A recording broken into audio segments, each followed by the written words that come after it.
You open Instagram for no reason. You already know what's there. Someone got promoted. Someone's moving to a new city. Someone just seems to have figured out something you haven't figured out yet.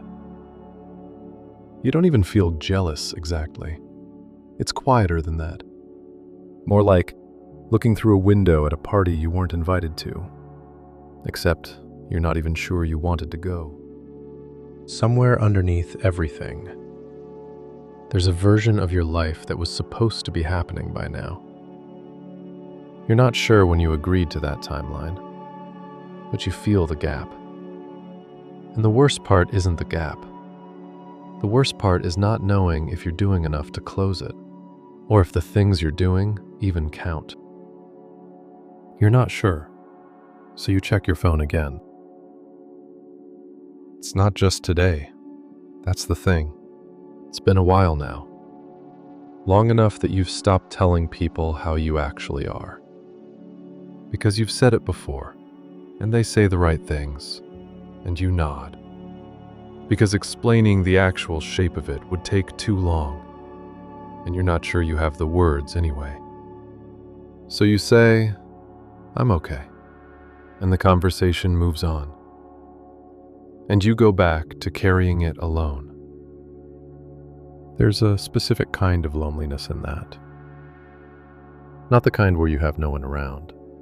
The kind where people are right there, and you still can't quite say the true thing. And underneath all of it, there's this comparison that never fully turns off. You know it's a trap, but knowing that doesn't make it stop.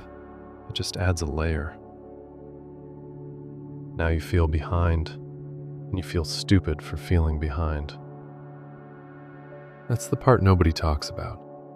Not just the falling short, but the shame of minding that you're falling short. Most days, that feeling is louder than anything else. Here's what I keep coming back to. There are days where I do the bare minimum, and I know it. I send the applications. I eat something. I don't fall apart. And some part of me thinks, that should count. That should be enough for today. But the day ends.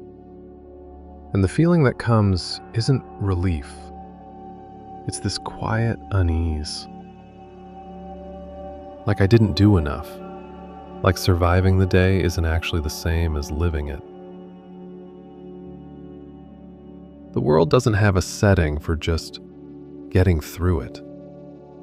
Everything around you is about more. More output, more progress, more visible proof that you're going somewhere. And when you're in a season where you have nothing to show, it starts to feel like you don't exist in a way that counts.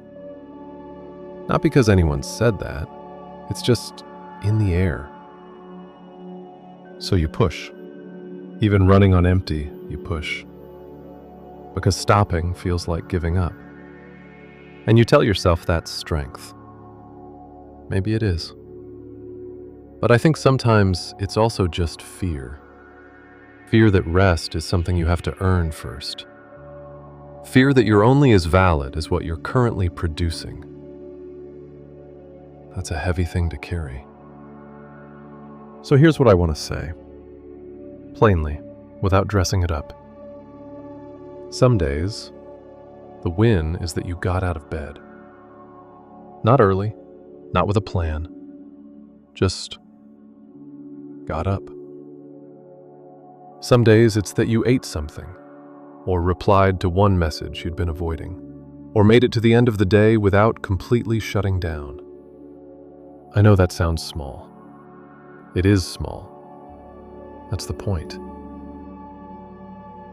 Because I think we've been trained to only count the things that show. The output, the milestone, the thing you can put in a caption. And everything else gets filed under, nothing happened today. But you were here today. You carried everything you're carrying, and you stayed. That's not nothing. It doesn't feel like enough. I know it doesn't. But it's not nothing. You don't have to be further along than you are. You're allowed to still be in it, still be tired, still be unsure. If you made it through today, even barely, that's okay. And something like okay is enough.